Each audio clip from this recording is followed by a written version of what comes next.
AI-powered art. Tale of contents. First, we'll be going over a brief introduction to AI-powered art, followed by AI and the role it has in the art community. Then we will dive deeper into the creativity aspect of AI art. Then we will link some websites to generate AI-powered art, as well as some applications that you can use to easily generate AI-powered art. Then we will compare the pros and cons and the positives and negatives that AI art provides to the average user. And then we'll finish off with a conclusion as well as a video demo showing you some of the best ways to utilize AI art in your life. To start off, here's a brief introduction to AI-powered art. AI-powered art is a combination of artificial intelligence and creativity to generate art pieces. AI can generate original artwork with prompts it is given, or it can even transform existing pieces into a new creation. AI and the role it has in art. AI has a significant impact on art. AI and its role in the world of art have enabled both artists and non-artists to be able to create unique pieces with minimal effort. AI-powered art can be a fun way to create silly images, like a duck with a rain hat and an umbrella with pears. So AI and its role in art really allows the average person, someone who may not have total experience in the art world or the art realm, and they just want to like create art that's inspiring to them or use it for like a business. It can be really useful for these types of people because they can easily use AI just to create the type of art they want. However, this still has a damaging effect on creators and artists, as you'll see in the next slides. AI-powered art allows for creativity. Using AI generates image Using AI to generate images for you allows for you to be creative with the prompts you come up with. However, this can be a tiring process of trial and error because often, if you're not giving enough detail, or it may not come exactly as you imagined it. If you don't have any specific vision of something that you want to create with a prompt, you can always give it a random prompt over and over again until you find an image that looks good. Sometimes this random prompt can simply just be a click of the button to give you a random prompt in any range of anything. But if you want it to be a random prompt in a specific style, you can say something like generate a random image in a cartoon style specifically, and then something like the right will be generated. It will give you any any image, but as long as in the cartoonish style. And here are some websites to use to generate AI art.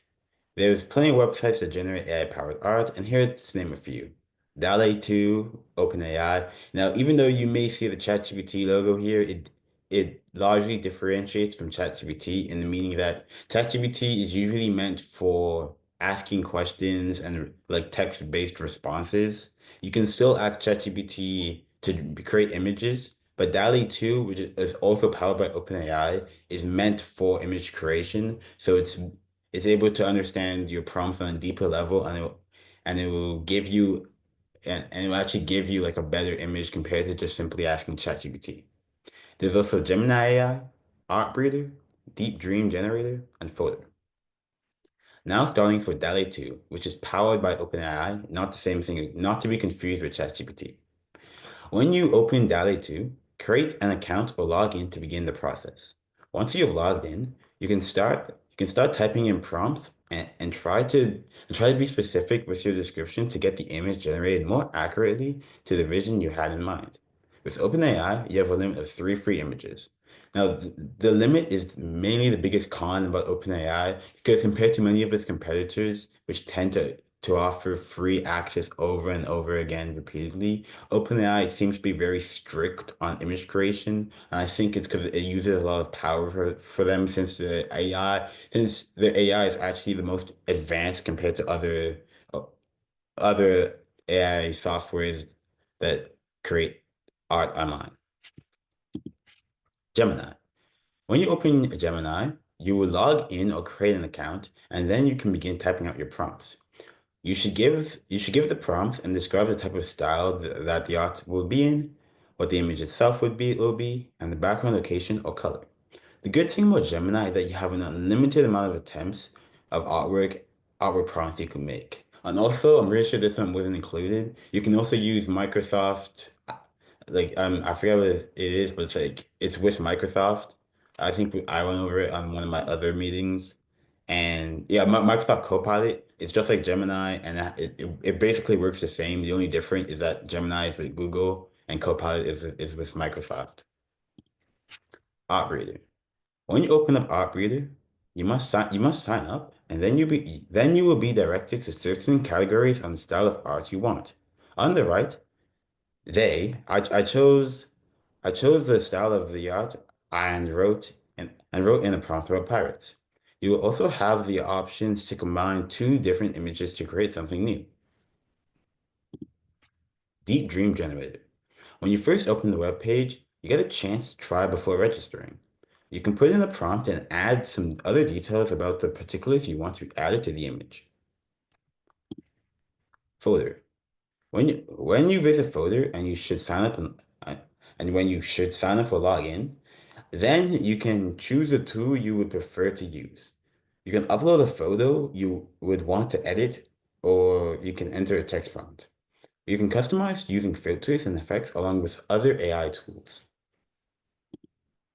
Here are some positives and negatives of using AI for art. So some positives that come with using AI for art can be enhanced creativity, time efficiency, which is known to be a big one, because without having to go to the struggle of all the keystrokes and all the time of getting the correct tools, you can simply just put in a prompt and it can develop the image for you. Accessibility, experimentation, which is another big one because it allows you to be creative.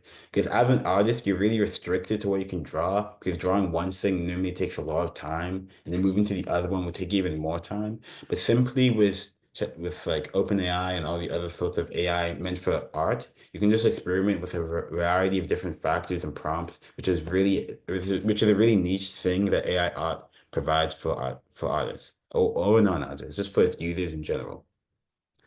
And lastly, collaboration. However, the negatives is here's a big one, job displacement specifically for artists. I remember like 2 years ago, there was a lot of like uproar and like mini like riots online that was against AI art because they felt like it had a huge impact on the community, and like they felt like artists, like freelance artists or artists that are based off commissions were losing sales as people who usually would refer to them to help create something for like a business. Now businesses find it easy with AI art, which is really putting like artists out of stock. And that's why you really have to question the morality of using AI art in many different situations. Also, over-reliance on tech, which is another big thing, especially with some people just guessing or saying that in the future that we'll all be in a tech world where tech is everything. And this is like one of the things that may start this, just using tech, especially for art. And art is such a huge part of a culture, and this could really be threatening for like the future generations, as well as homogenization of art and misuse of AI art. Now, a simple conclusion. Using AI-powered art is a great way to express your creativity by only giving the idea set prompt to AI for it to be generated. It is a fun way to pass the time and is not to be misused in any way possible. Thank you for listening. If you'd like to learn this lesson with a Cyber Seniors mentor, please go to www.cyberseniors.org or call 1-844-217-3057 to register for a one-on-one phone session. We also host weekly tech drop-in sessions from 2 to 3 p.m. Eastern Time on Thursdays.